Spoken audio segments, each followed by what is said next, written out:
제가 가끔 유튜브에서 설교를 듣는 미국 목사님이 한 분 계신데요.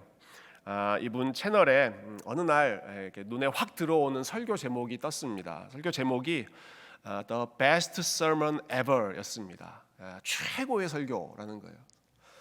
아니, 이렇게 설교를 잘하시는 목사님의 설교 리스트 중에 베스트 서먼이면 도대체 얼마나 설교를 잘하신 것일까 궁금해서 클릭해서 설교를 들어봤습니다.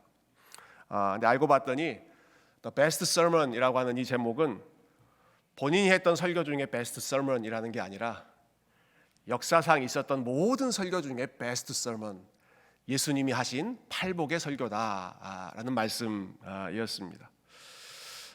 제가 순간 속았다, 제목에 혹시 속았다라는 생각이 들었지만 그분이 속이려고 하신 게 아니죠. 제가 속은 거죠. 역사상 우리 가운데 주셨던 하나님의 말씀 중에 최고의 설교, 최고의 말씀은 이미 말씀드린 것처럼 예수님께서 제자들에게 이것이 진정한 하나님 나라의 복이다라고 말씀해 주셨던 팔복, 8가지 복의 가르침이었습니다. 저희가 지금까지 7개의 말씀을 함께 나눴습니다. 7가지의 복, 심령이 가난한 자, 애통하는 자, 온유한 자, 의에 줄이고 목마른 자, 긍휼히 여기는 자, 마음이 청결한 자, 화평케 하는 자, 7가지의 덕목들을 함께 살펴보면서 이러한 삶을 살아가는 사람들이 복이 있는 사람이다라고 하셨죠. 여러분, 예수님께서 가르쳐 주셨던 이러한 복된 삶, 팔복의 삶을 우리가 기억하면서 열심히 살아나가면 결과적으로 우리에게 어떤 일이, 어떠한 상황이 열매로 주어지게 될까요? 팔복의 말씀대로 열심히 하나님 나라의 원리대로 살아가면 우리의 삶의 결과가 어떻게 될 것인가? 여러분, 그 결과는 오늘 우리가 함께 읽었던 8번째 복의 말씀처럼 됩니다. 다시 제가 10절 말씀 읽어볼게요. 10절, 의를 위하여 박해를 받은 자는 복이 있나니 천국이 그들의 것임이라, 이렇게 말씀하시죠. 자기가 잘못한 것이 있어서 박해를 받는 것이 아닙니다. 의를 위하여. 조금 다르게 표현해 본다면 지금까지 예수님께서 말씀하셨던 7가지의 복된 삶, 하나님 나라의 복은 이런 것이다 라는 것을 중요하게 생각하면서 하나님 나라의 의를 위하여 열심히 살아가는 사람들은 어떠한 삶을 맞이하게 되는가? 의를 위하여 박해를 받게 된다. 그런데 그러한 삶이 또 복 있는 삶이다 라고 말씀하십니다. 이런 박해받는 삶을 우리가 복 있는 삶이라고 받아들이기가 쉽지 않죠. 정상적인 생각이라면 이것을 복이라고 말할 수가 없습니다.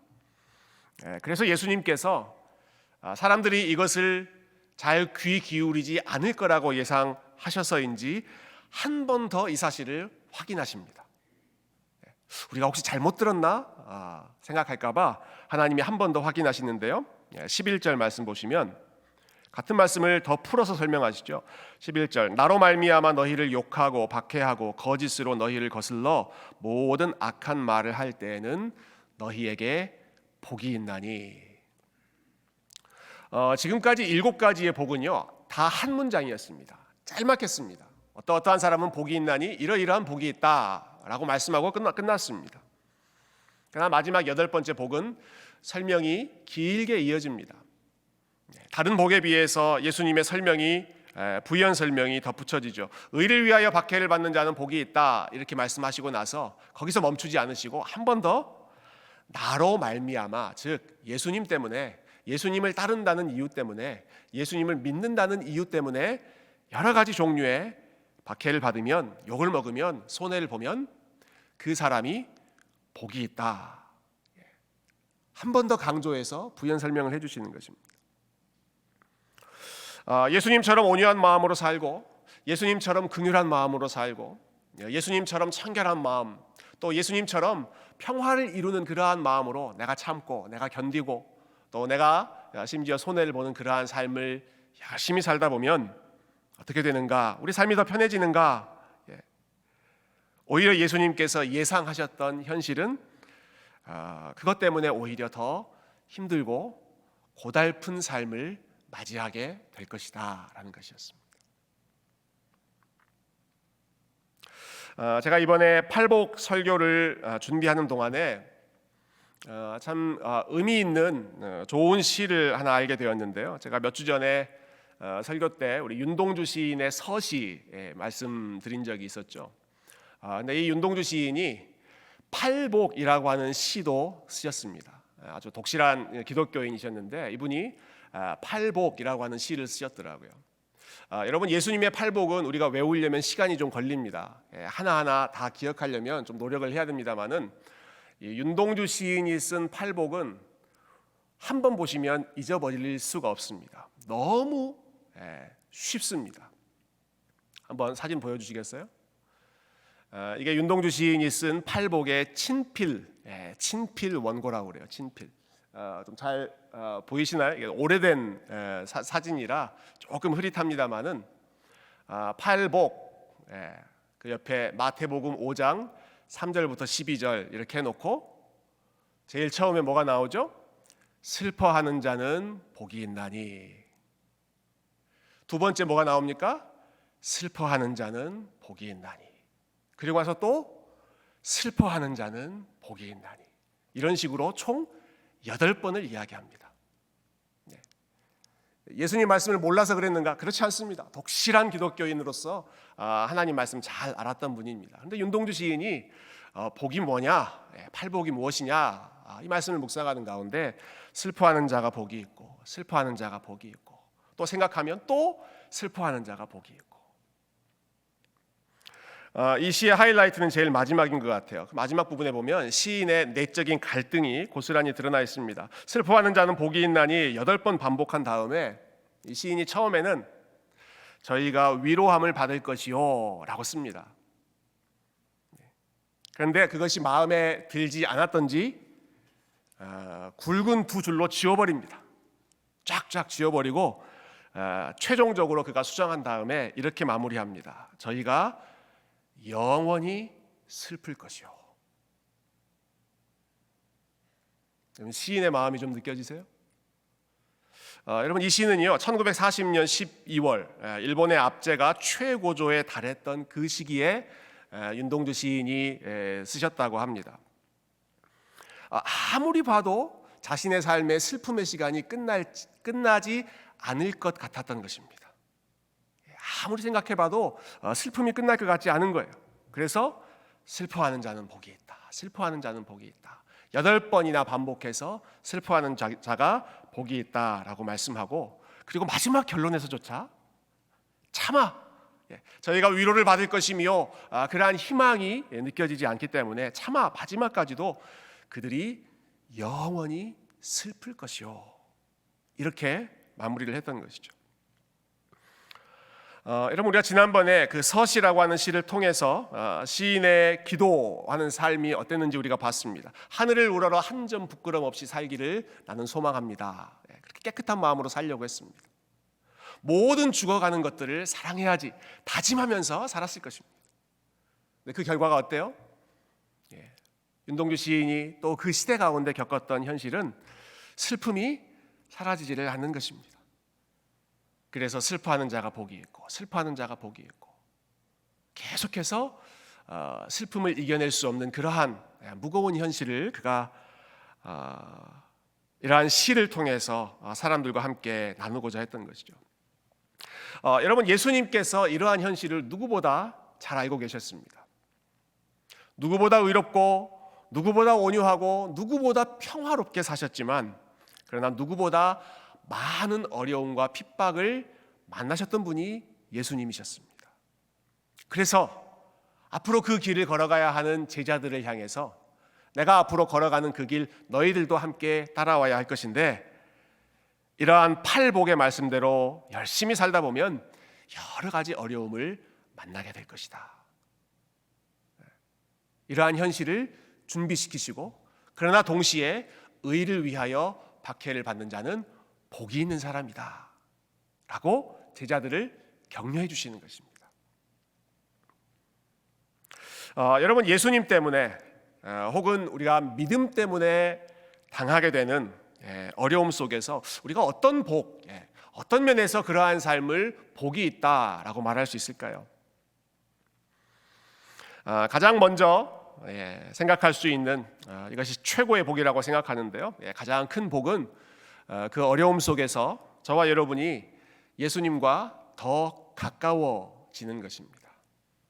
어려움 속에서 주님과 더 가까워지는 것, 주님과의 거리가 더 가까워지는 것이 의를 위하여 핍박받는 삶의 최고의 복이라고 할 수 있습니다.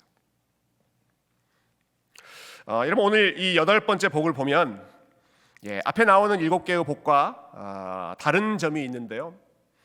이미 말씀드린 것처럼 내용이 훨씬 좀 더 길다라고 하는 부분도 다른 점이지만 예수님이 말씀하시는 스타일이 다릅니다.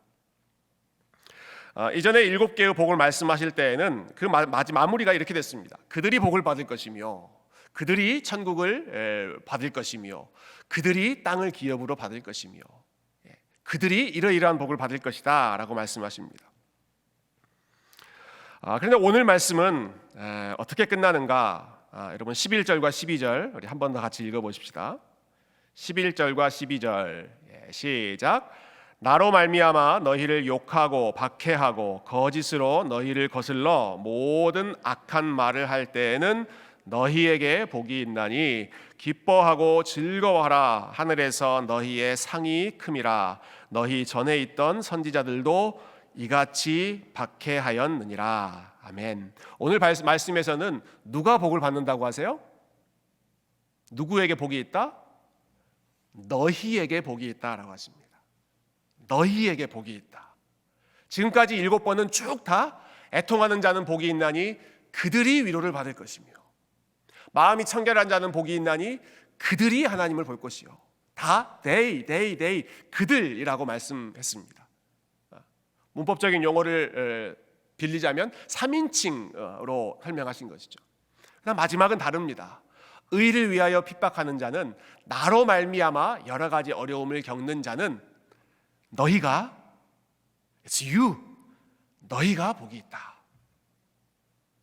여러분 그들이 복이 있다라고 말씀하는 것과 you are blessed 여러분들이 복이 있습니다. 너희가 복이 있습니다. 복이 있다라고 말씀하는 것은 어감이 같지 않습니다. 아무래도 그들 3인칭은 조금 거리가 있는 표현이고 그러나 너희라고 불렀을 때에는 훨씬 더 가까운 거리에 있는 사람이죠. 나와 직접적인 관계를 맺고 있는 사람, 그 사람을 가리켜서 우리가 you, 당신, 너희라고 부르지 않습니까? 예수님께서 다른 복보다 이 복, 예수님과 함께 걸어가면서 어려움을 겪는 사람들은 남이 아니라 it's you, 너희들이다 라고 말씀하시는 것이죠. 여러분 이 원리는요 오늘 우리가 예배를 시작할 때 읽었던 우리 교동문으로 읽었던 시편 23편 말씀도 마찬가지입니다. 다윗이 하나님을 아름답게 표현합니다.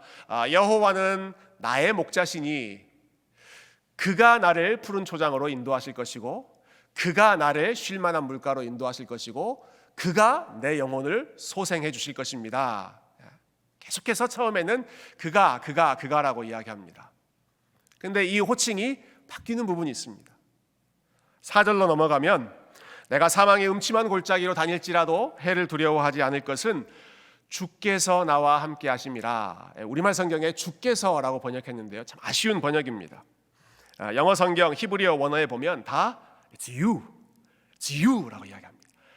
You are with me. 당신이 나와 함께 있습니다. 그전에는 그가 나를 인도하시고 그가 나를 쉴 만한 물가로 끌고 가신다라고 하지만 다윗이 it's you are with me. 당신이 나와 함께 하십니다 라고 고백하는 포인트가 어디입니까? 내가 사망의 음침한 골짜기로 다닐 때 그때는 목자가 멀리 계시면 안 됩니다. 목자를 그분이라고 불러서는 안 됩니다. 그분이 내 옆에 딱 달라붙어서 내 손 붙잡고 당신의 지팡이와 당신의 막대기로 나를 위로하시고 내가 원수의 목전에서 원수로 둘러싸여 있을 때 당신이 내 머리에 기름을 부어주십니다. 이렇게 말씀하는 거예요. 그러니까 그 거리가 훨씬 더 가까워지는 것이죠. 여러분 믿음 안에서 어려움을 겪는 예수님의 사람들, 예수님의 제자들을 향해서 예수님께서 남처럼 보지 않으시고 It's you, 너희들이라고 친밀하게 불러주십니다. 마찬가지입니다. 여러분, 우리가 가장 어두운 골짜기를 걸어갈 때에는 우리의 목자 되신 하나님이 조금은 거리가 있는 그분으로 여겨지는 것이 아니라 우리가 가장 어려울 때, 가장 힘이 없을 때 내 코앞에 계시는, 내 바로 옆에 계시는 It's you, 당신이 나와 함께 계십니다. 그러니까 고난의 유익, 환난과 박해의 복이 있다면 여러분, 그것이 우리를 주님과의 거리를 가장 가까이 만들어주는, 예수님도 우리를 보시면서 가장 친근하게 불러주시고 우리도 예수님을 가장 가까운 거리에서 만날 수 있는 것이 여러분, 고난 가운데 우리가 누릴 수 있는 가장 중요한 복인 줄로 믿습니다. 여러분, 우리가 하나님께 구하는 것들이 참 많이 있죠. 우리가 건강을 구하기도 하고, 경제적인 안정을 구하기도 하고, 진로, 결혼, 자녀들의 삶, 혹은 사람들과의 평화로운 관계, 여러 가지 것들, 주로 우리에게 없거나 우리에게 부족한 것들을 채우기 위해서 하나님 앞에 나아갑니다. 그리고 이러한 것들에 대한 결핍이 크면 클수록, 부족함을 더 많이 느끼면 느낄수록 하나님 앞에 더 간절히 우리가 절실한 마음으로 매달리게 됩니다. 여러분, 그런데 하나님의 은혜로 이러한 문제가 다 해결되었을 때, 우리의 부족함과 우리의 결핍이 다 채워졌을 때에는 우리가 어떻게 될까요? 다 채워지면, 다 풍요로워지면 여러분 어떻게 되던가요? 처음에 결핍을 느낄 때만큼 그렇게 간절하게 매달리지 않습니다. 부족함을 느꼈던 만큼 그렇게 절실하게 하나님 앞에 엎드리지 않습니다. 부족함과 결핍함이 사라졌기 때문이죠. 한국에서 오랫동안 참 설교자로 탁월하셨던 분이시죠. 하나님 중심적인 설교를 열심히 하셨던 분이 이제 박영선 목사님이라는 분이 계신데요. 이분이 최근에 CBS 기독교 방송국과의 인터뷰 방송에서 이런 말씀을 하신 적이 있어요. 그 인터뷰 제목이 이렇습니다. 인생 80년 살고 깨닫게 된 고난이 복이 되는 까닭, 이런 제목의 인터뷰였습니다. 이분이 이제 나이가 거의 80 가까이 되셨기 때문에 그 긴 시간 내가 하나님을 믿으면서 고난의 이유 또 고난의 의미를 이렇게 깨달았다 말씀하시는 것이죠. 이분이 참 솔직한 분이세요. 박영선 목사님 솔직한 게 매력이신데, 예전에 기억이 납니다. 우리 목회자들에게 이제 설교를 가르치시면서 설교를 이렇게 하십시오라고 얘기하실 때 정말 솔직하게 말씀을 해주셨어요. 목사님들 목회하다가 바쁘셔서 설교 준비가 좀 부족하면 부족한 만큼 하고 내려가십시오. 억지로 시간 다 채우려고 30분 40분 채우려고 하면서 이 얘기했다가 저 얘기했다가 성도들 괴롭게 하지 말고, 시간이 부족해서 10분 정도 내용밖에 설교를 못 준비했으면 그냥 10분만 얘기하고, 제가 이번 주에 좀 바빠서 설교 준비가 요밖에 안 됐습니다. 이만 하고 내려가겠습니다. 그렇게 얘기하고 내려가라고 하셔서 저희가 참 그 많은 그 자유함을 느꼈던 그런 기억이 있는데요. 저는 더 많이 지금 준비했습니다. 그러니까 지금 내려갈 거라고 생각하지 마시고요. 근데 이분이 이 인터뷰에 이렇게 해서 얘기하세요. 이렇게 이야기하셨어요. 기도에 대해서 이야기하시면서 우리가 하나님께 만사형통해달라고 기도 많이 하잖아요. 그분의 말입니다. 근데 우리가 하나님께 만사형통하게 해달라고 기도하는데 그 기도를 뒤집어 보면 사실 이런 뜻입니다. 하나님께 다시 찾아오지 않아도 되게끔 한 번에 다 해결해 주세요. 조금 좀 속이 뜨끔해지나요? 우리 속마음이 좀 들킨 것 같지 않습니까? 하나님 만사형통하게 해주십시오 라고 하는 기도는, 표현은 우리가 다르게 좀 아름답게 할 수 있겠지만 이분의 그 우리의 마음의 분석입니다. 만사형통하게 해달라라는 기도는 뭐냐? 하나님, 굳이 귀찮게 하나님 더 자주 찾아오지 않아도 되도록 필요한 것 좀 다 채워주십시오 라고 하는 기도다 라고 하는 거죠. 여러분, 우리 삶이 만사형통하면, 모든 것이 부족함이 없고 모든 것이 다 채워지면 어떤 일이 일어나겠습니까? 하나님을 찾지 않습니다. 하나님을 의지하지 않고 하나님께 가까이 나아가지를 않게 됩니다. 그 마음을 지적하셨던 것이죠.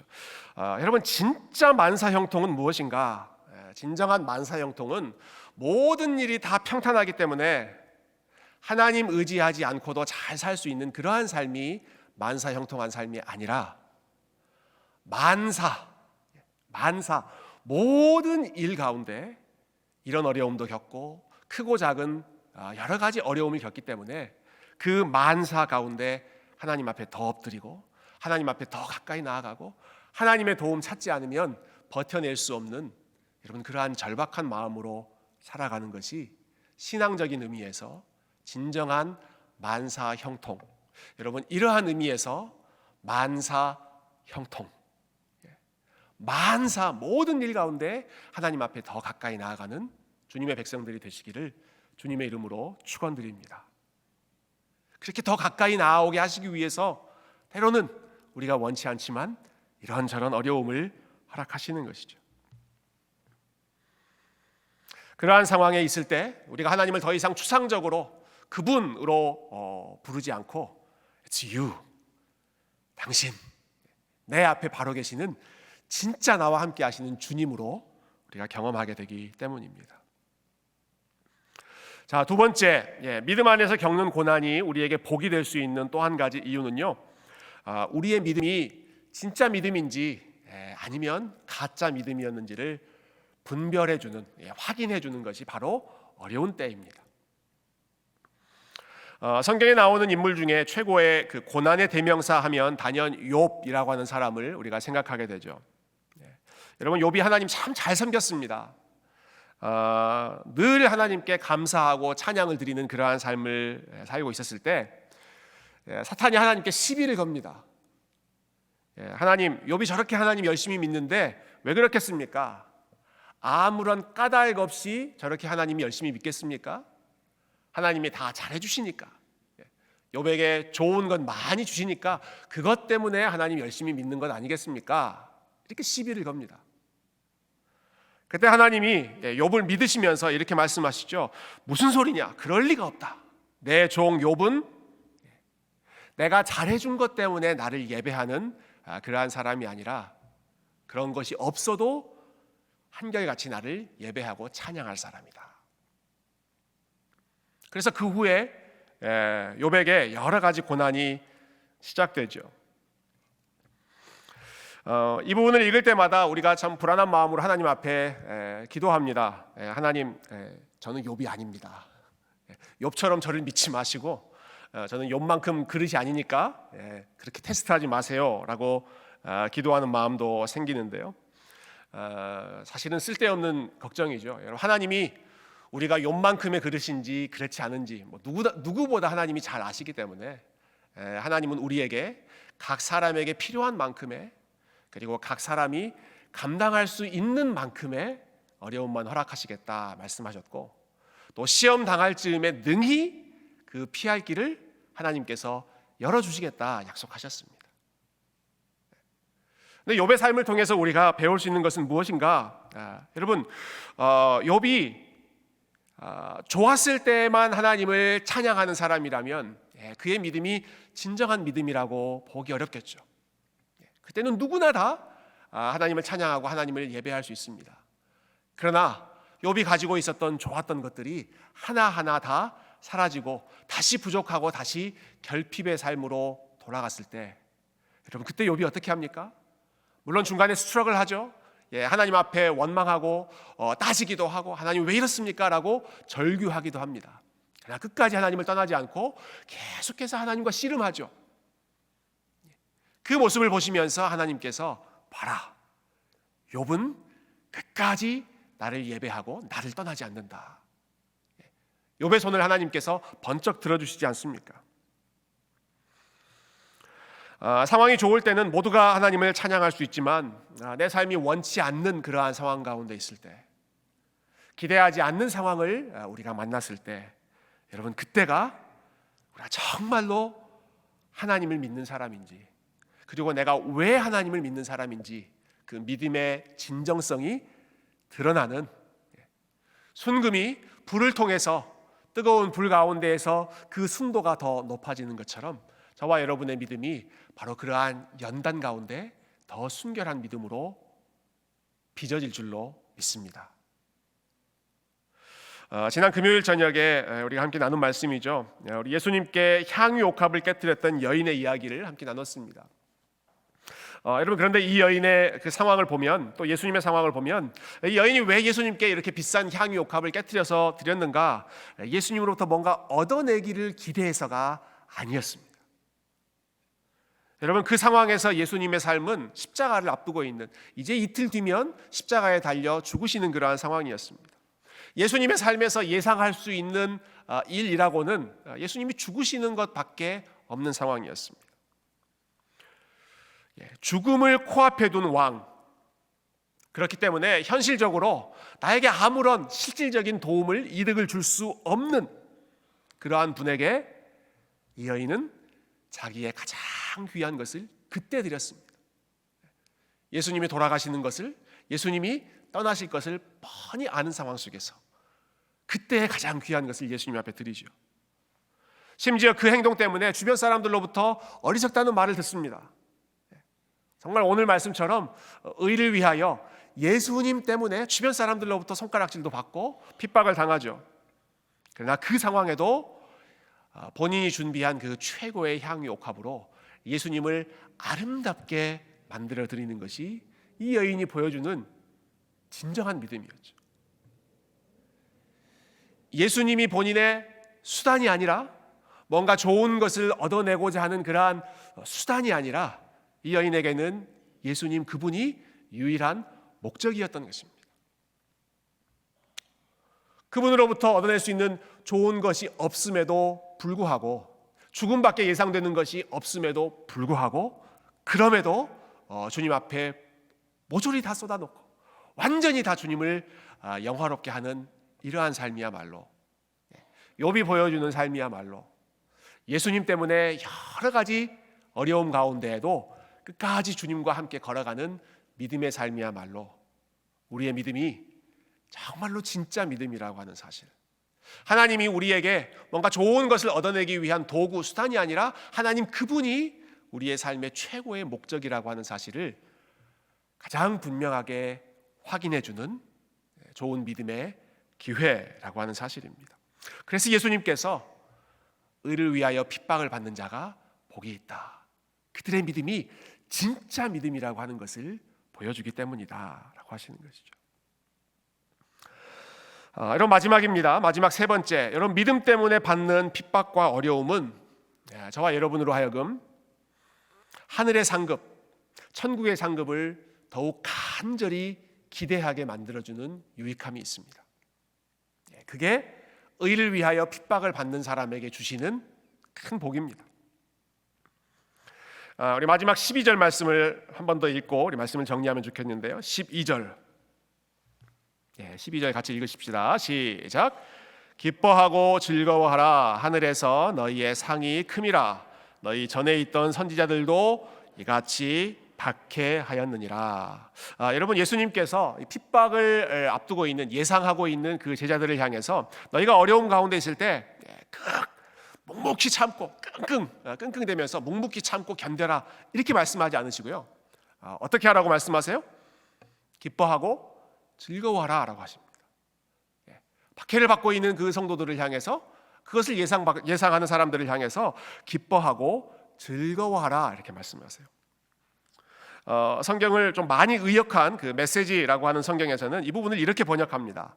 나 때문에 어려움을 겪을 때 너희는 기뻐해도 좋다, 아예 만세를 불러도 좋다.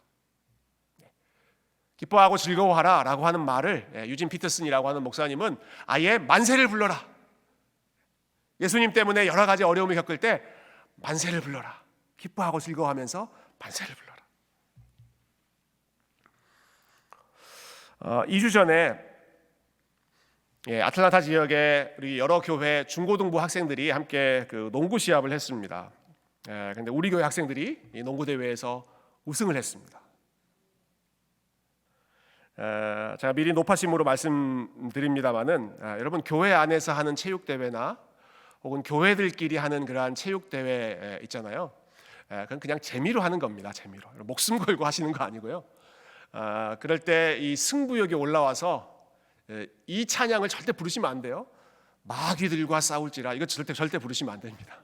상대편이 절대 마귀가 아니기 때문에 다 우리 형제 같은 팀이죠. 큰 관점에서 보면요. 그렇지만 우리 교회 중고등부 학생들이 우승을 했습니다. 우승을 한 건 기쁘고 즐거운 일이죠. 우승하는 과정이 너무 어려웠습니다. 결승전에서 만난 상대 팀을 우리가 두 번째 만났는데요. 첫 번째 경기, 예선 첫 경기에서 그 팀한테 우리가 졌습니다. 그리고 다시 결승전에서 만났는데 결승전에서도 계속 우리가 졌습니다. 계속 뒤집니다. 상대편 팀에 너무너무 농구를 잘하는 선수가 있었어요. 저도 농구를 좋아하는데 제가 보기에도 야, 쟤는 선수 아니야? 할 정도로 정말 일반 레벨이 아닌 그러한 선수가 한 명 있었어요. 야, 쟤를 어떻게 이기지? 근데 우리 학생들이 한 점 한 점 따라가더니 마지막에 3점 차로 역전을 하고 그리고 그렇게 경기가 끝나고 경기 끝났다라고 하는 그 버저가 울렸을 때 어떤 일이 일어났을까요? 그곳에 있던 우리 교회 모든 부모들과 학생들이 다 만세를 부르면서 운동장 안으로 그 농구장 안으로 뛰어 들어갔습니다. 여러분, 예수님께서 제자들에게 이것을 말씀하시는 것입니다. 여러 가지 환난 속에 있을 때 너희는 기뻐하고 만세를 불러라. 만세를 불러라. 왜 그렇게 하라고 하십니까? 어려운 시간을 믿음 안에서 견디는 하나님의 백성들의 삶에는 하늘의 상급이 단순히 예비되어 있는 정도가 아니라 하늘의 상급이 너희에게 크게 준비되어 있기 때문이다. 나로 인하여 여러 가지 어려움을 겪는 너희에게는 하늘의 상급이 클 것이다 라고 말씀하시죠. 어떤 분들은 가끔 이 천국의 상급에 대해 좀 가볍게 생각하는 그런 경향이 있습니다. 우리가 하나님의 은혜로 구원받고 천국 백성이 되었는데 그것만으로도 감사하지 염치 없게 천국에서 상급까지 기대하느냐. 여러분, 우리가 겸손하게 생각하는 것은 좋지만 상급에 대해서 제일 많이 강조하고 제일 많이 가르치셨던 분은 예수님이셨습니다. 예수님이 상급에 대해 제일 많이 강조하셨습니다. 천국의 상급에 대해서 누구보다 많이 말씀하셨던 분은 예수님이셨습니다. 왜 그런가? 이 땅에서의 삶이 예수님을 따라가는 그러한 삶이 그만큼 고달플 것을 예상하셨기 때문입니다. 여러분, 천국의 상급을 기대한다는 것은 욕심을 부리는 것이 아니라 예수님의 말씀에 순종하는 것입니다. 믿음 때문에 예수님 때문에 여러 가지 어려움을 겪는 사람에게는 하늘의 상급이 클 것이다. 기독교 역사에서 교회가 가장 영적으로 건강했던 때, 살아있었을 때는 천국의 상급에 대한 소망이 가장 컸을 때입니다. 초대교회 때, 종교개혁 때, 그리고 미국의 역사를 생각해 본다면 신앙적인 박해를 피해서 정말 어려움 속에서지만 하나님 잘 섬겨보고 싶은 마음으로 미국에 처음 이 땅에 밟았을 때, 여러분, 그때 사람들은 우리 삶의 종착지가 이 땅이 아니라 우리가 영원한 나라, 하나님 나라를 향해 걸어가고 있는 순례자라고 하는 자기의 정체성이 어느 때보다도 누구보다도 더 뚜렷했습니다. 가장 삶이 어려웠을 때 천국을 향한 소망이 더 분명하게 나타났던 것이죠. 오늘날 우리가 살고 있는 미국에는 믿음 때문에 받는 박해가 별로 없다, 그런 말들을 종종 합니다. 그러나 우리가 하나님 말씀대로 경건하게 살고자 할 때에는 우리가 예수님이 가르쳐 주신 팔복의 말씀처럼 여러분, 가난하고 온유하게 그리고 정결하게 서로를 불쌍히 여기며 그리고 화평케 하는 자가 되기 위하여 나를 부인하고 나를 죽이면서 살고자 하는 하나님의 백성들에게는 여러 가지 종류의 어려움을 만나게 될 수밖에 없을 것입니다. 그러나 여러분, 이 사실을 꼭 기억하시길 바랍니다. 여러분이 만나는 어려움 속에서, 우리가 겪게 되는 신앙의 무게와 여러 가지 인생의 환난 속에서, 그것이 무거우면 무거울수록 오히려 주님을 바라보며 더 기뻐하고 더 즐거워할 수 있는 주님의 귀한 백성들이 다 되시기를 주님의 이름으로 축원드립니다. 사도 바울이 고백했던 것처럼 우리가 환난 중에도 즐거워하나니, 여러분, 환난 중에도 즐거워하나니입니다. 환난에서 벗어났기 때문에 즐거워하나니가 아니라 환난 중에도 즐거워하나니. 왜 그렇습니까? 이는 환난은 인내를, 인내는 연단을, 연단은 소망을 이루어내는 줄 우리가 알기 때문이라. 환난 때문에 인내하게 되고, 어려움 가운데 주님과의 관계가 더 가까워지고, 어려움 가운데 인내하면서 주님의 마음을 더 많이 알아가게 되고, 어려움 가운데 버텨내면서 내가 살고 있는 이 땅의 이 어려운 고달픈 삶이 전부가 아니라 우리는 천국을 향해 나아가는 순례자이고, 하늘에서 주님의 백성들을 위한 상급이 크게 예비되었다는 사실 때문에 여러분, 그것 때문에 기뻐하고 즐거워하고 하나님을 인하여 기뻐할 수 있는 그러한 주의 백성들이 우리 하나님께 가장 큰 영광을 돌리는 하나님의 제자인 줄로 믿습니다. 여러분, 이러한 마음으로 팔복의 말씀, 우리 주님께서 보여주신 제자의 길 힘써 걸어가시는 존귀한 주님의 제자들 다 되시기를 다시 한번 주님의 이름으로 축원드립니다.